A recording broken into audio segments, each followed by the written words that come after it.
මහිමෙන් තෙදවත් වූ දරුවෝ ලක්මව සනසයිනම් නවනිපැයුම්ගෙන එනම් එන්න දොරටු විවරයි අපේ බුද්ධි බල මහිමය ලෝකයටම පෙන්වන්නට එන්න දොරටු විවරයි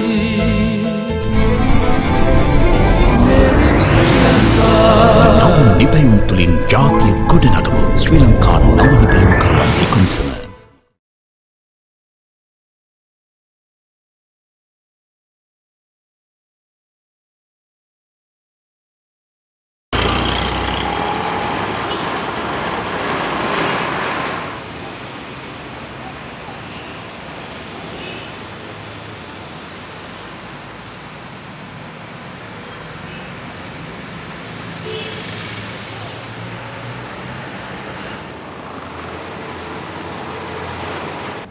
එදදාස් 1996 වර්ෂ තමයි අපේ විද්‍යාලයේ නව නිපැයුම් සංගමය ආරම්භ කරේ. එවකට නව නිපැයුම් සංවේදන මධ්‍යස්ථානය. මේක ආරම්භ කරන්නට හේතු වුණේ කොමරි මධ්‍ය මහාවිද්‍යාලයේ හිටියා එන්.එස්. පෙරා කියලා බොහොම හොඳ විදුහල්පතිවරයෙක්. එතුමන්ට ශ්‍රී ලංකා නව නිපැයුම් කණුවේ කොමසමෙන් උපදෙස් ලැබිලා තිබුණා. දිවයින පුරා පාසල්වල නව නිපැයුම් සමාජ පිහිටවනවා. ඒ අනුව නව නිපැයුම් සංගමයක් කොමරි විද්‍යාලයේත් ආරම්භ කරන්න කියලා. ඒ අනුව 1996 ආරම්භ කරපු නව නිපැයුම් සංගමය වර්ෂයක් පාසා තරඟවලට සහභාගී වෙනවා. දරුවන් නව නිර්මාණකරණයට යොමු කරවමින් මේ දක්වා අද පවත්වගෙන එනවා. අපි ආරම්භය ඉතා සුළු සංඛ්‍යාවකින් තමයි පටන් ගත්තේ. ක්‍රමක්‍රමයෙන් කාලය යනකොට අපිට හිතුණා මේකට යමක් එකතු කරන්නට ඕනේ කියලා. ඒ අනුව අපි සංගමයේ දියුණුවට විශාල වැඩ කොටසක් කරා. දැන් අපිට අපේ සංගමයට නිල ලාංඡන සංගමයේ ගීත ඊගාවට සංගමයට කොඩියක් ඒ වගේම අපිම සකස් කරගත්ත ගොඩනැගිල්ලක තමයි අපි නව නිර්මාණ කෞතුකාගාරය පවත්වාගෙන යන්නේ. ඉතින් මෙන්න මේ දේවල් දිහා දරුවෝ දකිනකොට නිරන්තරයෙන්ම අපේ දරුවෝ නව නිපැයුම් සංගමයට යොමු වෙනවා. ඒ නිසා වෙන්න තමයි අපිට එදා ඉඳන් මේ දක්වා මේ නව නිපැයුම් සංගමයේ මේ විදිහට සජීවීව පවත්වාගෙන යාමට හැකියාව ලැබුණේ. ඊගොල්ලෝ අපිට දැන් නව නිර්මාණ කරනකොට දැනුම අවශ්‍ය වෙනවා. අපි දැනුම සියලුම දැනුම අපිට නැහැ. ඒ නිසා අපි කරේ නව නිපැයුම් සංගමයට උපදේශක මණ්ඩලයක් පත් කරගත්තා. ඒ අංශ වලින් ඉලෙක්ට්‍රොනික ඉංජිනේර කෙනෙක්, ඒ වගේම පසු වෛද්‍යවරු, ඒ වගේ ආයතනවල විශේෂ දැනුම තියෙන පුද්ගලයන්ව සම්බන්ධ කරගෙන දරුවන් නිර්මාණකරණයට යොමු කරන අතර දරුවන්ට ගැටලුවක් ඇති වුණොත් අපි ඒ විශේෂඥයින් ගාවට මේ දරුවන් යොමු කරවලා ඒ ගැටලුවට විසඳුම් අරන් දෙනවා. ඒ වගේම තමයි අපි බාහිර උපදේශක මණ්ඩලයක් පත් කරගත්තා. අපිට ඒගේ විශේෂ අනුග්‍රහයන් ලැබෙනවා. දැන් හොඳම උදාහරණය තමයි අපේ නව නිපැයුම් සමාජයට බහුකාර්ය ලී වැඩ යන්ත්‍රයක් දුන්නා. ඒ යන්ත්‍රය දුන්නේ දේශබන්දු එල්.ඩී. උපසේන කියලා මහත්මයෙක්. එතුමා අපේ නව නිපැයුම් සමාජයේ ලැබපු ජයග්‍රහණ දැකලා තමයි අපිට ඒ වගේ උදව් කරේ. ඉතින් අපි නව නිපැයුම් සංගමේ නිවාසාන්තර නව නිපැයුම් තරඟ තියෙනවා, පාසල් මට්ටමේ අන්තර් පාසල් මට්ටමේ නව නිපැයුම් තරඟ මේ කොයි තරඟේ තිබ්බත් අපිට අවශ්‍ය කරන මූල්‍ය සම්පත් පාසලෙන් ලැබෙනවටත් වඩා වැඩියෙන් බාහිර පුද්ගලයන් ලබා ගන්න අවස්ථාවල් තියෙනවා. ඒගොල්ලෝ බොහොම කැමැත්තෙන් උදව් කරනවා. ඒ වගේම තමයි අපේ විද්‍යාලේ නව නිපැයුම් සමාජයේ සම්පත් එකතුවක් තියෙනවා. අපි අහක දාන දේවල් එකතු කරගෙන ඉන්නවා. පරිගණක ගෙදරක පාවිච්චි කරන සෑම භාණ්ඩකම කැඩුණු ඉවත් කරන කොටස් අපි මේ අපේ ගබඩාවේ තියලා තියෙනවා. දරුවෝ කැමැත්තෙන් මේනවා. මොකද සම්පත් හොය ඇවිදින්න දෙයක්වත් නැහැ. අපිත් උදව් කරනවා. අපි පුංචි නිර්මාණයක් හරි තිබ්බොත් දරුවන්ගේ ඉහළ ඇගීමකට ලක් කරනවා. අපේ නව නිපැයුම් සමාජයට විද්‍යාලයේ සිසුන් බැඳෙන්න බොහොම කැමැත්තක් දක්වනවා. ඒකට හේතුවක් තියෙනවා. හේතුව තමයි ඒ දරුවන් නිර්මාණකරණයට යොමු වුණාට පස්සේ දරුවෝ පුංචි නිර්මාණ කරනවා. ඒ නිර්මාණ අපි ඒ නිර්මාණය අරගෙන ඒ නිර්මාණය යම්කිසි වර්ධනයක් තියෙනවා. අපි ඒක පන්තිබාර ගුරුතුමියට මමත් එක්කම ගිහිලා අපි පෙන්නනවා. ඒක විදුහල්පතිතුමාට පෙන්නනවා. ඒතර විදුහල්පතිතුමා ඒ නිර්මාණය අගය කරනවා. ඒ වගේම තෑගි දෙනවා. ඊළඟට අපේ විද්‍යාලයේ ක්‍රමයක් තියෙනවා සතියේ නිර්මාණය. අපි ඒක අපේ නව නිපැයුම් ප්‍රදර්ශනය කරන තැන සතියේ නිර්මාණය විදිහට නම් කරලා ඒක සතිය පුරාම ප්‍රදර්ශනය කරනවා. දරුවන්ගේ උත්සාහයක් තියෙන ඊගාව සතියේ මගේ නිර්මාණය තමයි මෙතන ප්‍රදර්ශනය කරන්න ඕනේ කියලා. ඒ වගේම තමයි අපි අපේ ගුවන්විදුලි විකාශය කරනවා මෙන්න මේ වගේ නිර්මාණයක් මෙහෙම දරුවා කරා කියලා. දැන් අපි ඒක තරඟ වලට ඉදිරිපත් කළ ජයග්‍රහණය ලැබුණොත් අනිවාර්යෙන්ම අපි ගුවන් විදුලි ඒ වගේම රූපවාහිනී පුවත්පත් මාධ්‍යයට ඒ දරුවාගේ ඡායාරූප සහිතව ඒ නිර්මාණය ගැන විස්තර අපි නිකුත් කරනවා. එහෙම නිකුත් කළාම අනික් දරුවෝ මේක දකිනවා. අපි කරන්නේ ගොඩක් කරාට එහෙම පුවත්පත්වල ගිය දැන්වීම් එහෙම කපාගෙන ඇවිල්ලා පාසලේ දැන්වීම් පුරවල අලවනවා.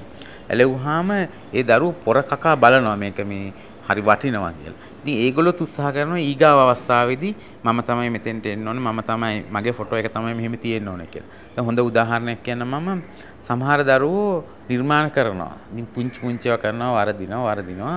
ඒක එච්චර ලොකු වැගීමක් නැතුණ අපි බොහොම උදව් කරනවා. සමහර දරුවෝ නිර්මාණ වැඩ ඉවර වෙච්ච ගමන් අහනවා මගෙන් සර් මේක ප්‍රින්සිපල් සර්ට පෙන්නන්නේ නැද්ද කියලා. විද්‍යාල වලින් අපේ දරුවන්ට ලොකු ඉල්ලුමක් තියෙනවා. ඒ විද්‍යාලවල නව නිපුණ සමාජ පිහිටවන්න කියලා. ඉතින් අපි ඒ දරුවෝ අපේ විද්‍යාලයේ දරුවෝ 20ක් 25ක් විතර එක්කෙනෙක් ගිහලා ඒ ඉස්කෝලේ ප්‍රදර්ශනයක් තියලා ඒ විද්‍යාලවල දරුවන්ව දැනුවත් කරලා ශ්‍රී ලංකා නව නිපුණ කරවන කොමිසම උපදේශ පරිදි ඒ විද්‍යාලවල නව නිපුණ සමාජ පිහිටවනවා. ඉතින් අපි මාසයකට දෙකකට දවසක් අනිවාර්යයෙන් මේ වගේ විද්‍යාලයකට යනවා.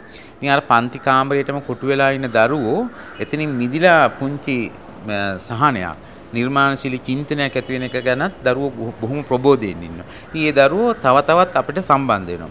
දැන් අපේ නව නිපුණ සමාජයේ හැම දරුවෙකුටම සමාජික වෙන්න බෑ විද්‍යාලේ. අනිවාර්යයෙන්ම සුදුසුකම තමයි නව නිපැයුම් ගැටලුවක් හොයාගෙන ඉන්න සමාජිකත්වය ලබන්නේ. ඉතින් අපි උදේ මම සාමාන්‍ය ඉස්කෝලේ 7ට කලින් වගේ යනවා. ඒ යනකොට මම කාමරේ ගාව ඉන්නවා දරුවෝ 10ක් 15ක් විතර වගේ ඇවිල්ලා ඒ මොන හරි කොල කෑලි අතේ තියාගෙන එක්ක නිර්මාණ අතේ තියාගෙන. ඉතින් ඒ අය උදේ පාන්දර ඇවිල්ලා මේ උත්සාහයක් දරන්නේ අපේ නව නිපැයුම් සංගමයට සම්බන්ධ වෙන්න. ඉතින් අපි ඒ අයට නිතරම උපදෙස් දෙනවා, උදව් කරනවා. ඉතින් එහෙම වුණාම ඒගොල්ලෝ නිතර උත්සාහයක් දරනවා සංගමයට සම්බන්ධ වෙන්න. ඒ සංගමයට 6 වසරේදී සම්බන්ධ වුණු දරුවෙක් අනිවාර්යයෙන්ම 13 වසර යනකම් අපිත් එක්ක රැඳිලා ඉන්නවා. ඊට පසුවත් අපිට ගොඩක් උදව් කරනවා.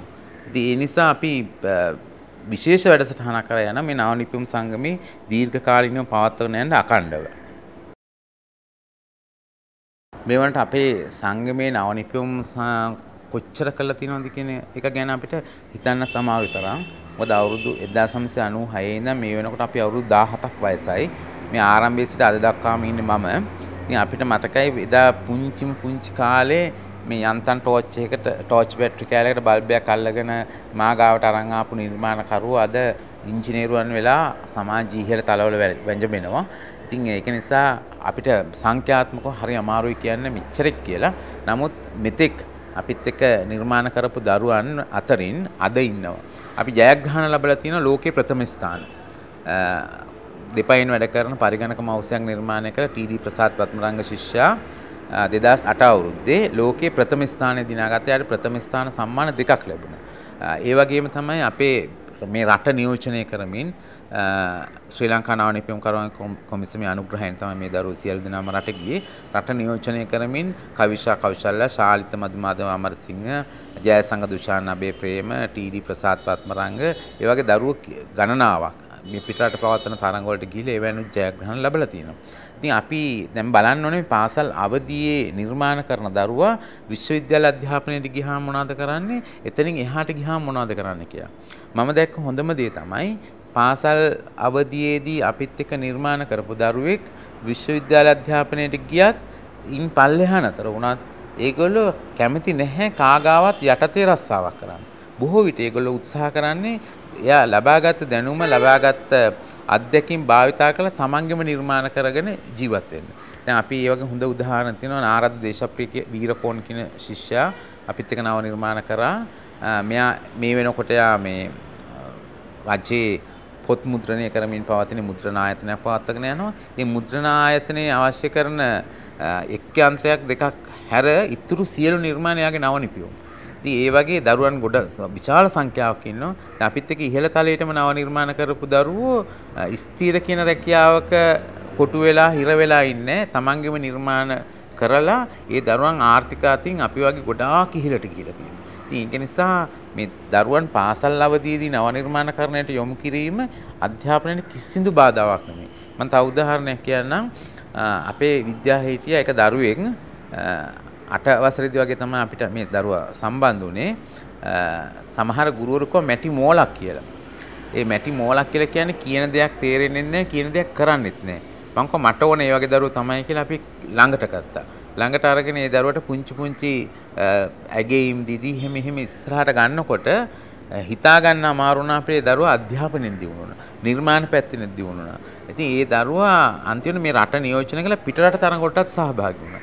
ඉතින් ඒක නිසා අර පුංචි කාලේ නිර්මාණශීලී චින්තනයක් නැති දරුවෝ නිදාගෙන ඉන්නවා වගේ අපිට හිතෙන්නේ. දැන් පුංචි ළමයින්ට මොනවා හරි හිතට යම් කිසි දෙයක් වැටුනොත්, ඇතුළු වුණොත් එයා ඒ පසුපස දිගින් දිගටම හඹාගෙන ගිහිල්ලා එයාගේ චින්තනය පහළ වෙනවා. ඒ චින්තනය බුද්ධිය බවට පරිවර්තන වෙනවා. නව නිර්මාණකරුවෝ විදිහට ඒ දරුවන්ව හඳුනගෙන ඉදිරියට ගන්න පුළුවන් නම් ඒක තමයි අපි මේ ලංකාව ඉදිරියට ගෙනියන්න පුළුවන් හොඳම.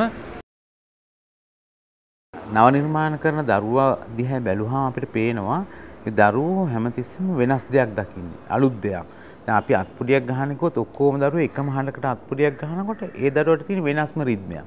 අපි ඒ රිද්මය හඳුනා ගන්න ඕනේ. ඉතින් අපි ගොඩක් වෙලාට ගුරුවරු විදිහට කරනවා අර ඒ පිළිවෙලට අප්පුඩි ගහපු නැති ළමයන්ට අපි දඬුවම් කරනවා. උඹ වැරදි කියනවා. ඒක නෙමෙයි. ඒ එයාටම ආවෙනික වෙච්ච රිද්මයක්. එයා නිපෙවුම් කරුවෙක්.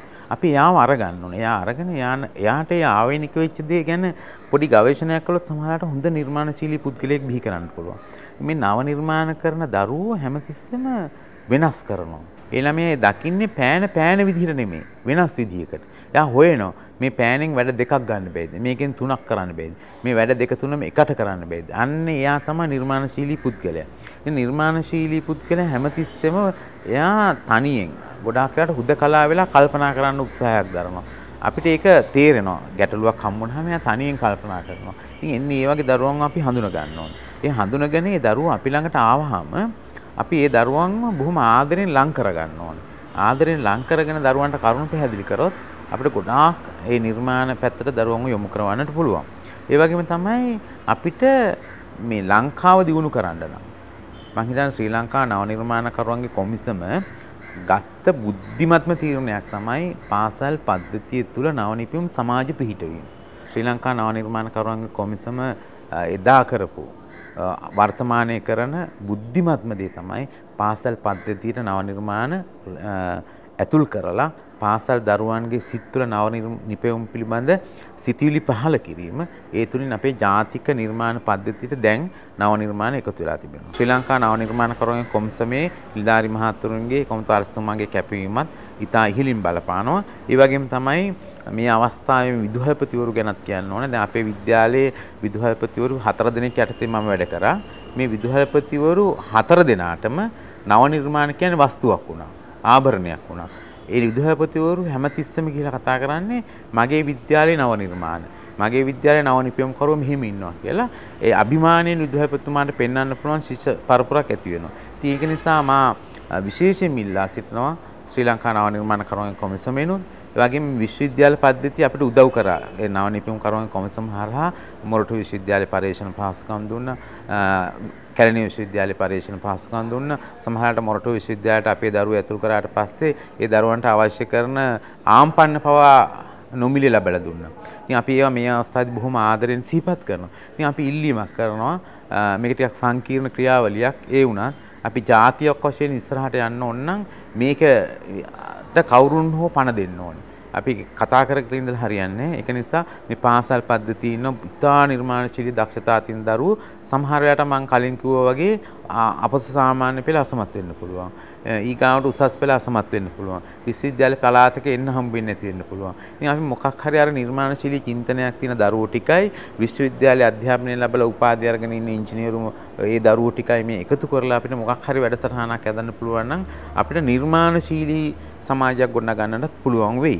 ඒ නිසා මම ඉල්ලා සිටිනවා පාසල් පද්ධතියට විශ්වවිද්‍යාල මට්ටමින් ඒ වගේම ශ්‍රී ලංකා නව නිර්මාණකරුවන් කොමිසම කරන ඒ ක්‍රියාවලිය ආభాෂිත අරගෙන නැත්නම් ඒක ගැන හිතලා ඒ කරන වැඩපිළිවෙල ගැන මෙනෙහි කරලා ඒකෙන් කොටසකට හරි දායක වෙලා මේ ලංකාවේ 40 ලක්ෂයක් පාසල් දරුවන් නගා සිටවන්න නිර්මාණශීලී චින්තනය ඇති කරන්නට දායක වෙන්න කියලා. ඒ වගේම මම විශේෂයෙන්ම කියන දෙමව්පියන්ට දරුවන් නව නිර්මාණකරණයට යොමු වුණොත් අලුතෙන් දෙයක් හිතන්නට හදන්නට යොමු වුණොත් ඒ ඕනෑම දරුවෙක් අද ඉන්නවට වඩා බුද්ධි මට්ටමින් දැනුමෙන් කුසලතාවෙන් හෙට පෝෂණය වෙනවාමයි.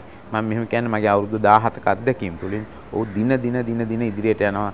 රටටවත්, ගෙදරටවත්, දෙමව්පියන්ටත් බරක් නොවන දරුවෙක් තමයි නව නිර්මාණකරුවෙක් කියලා බිහි වෙන්නේ.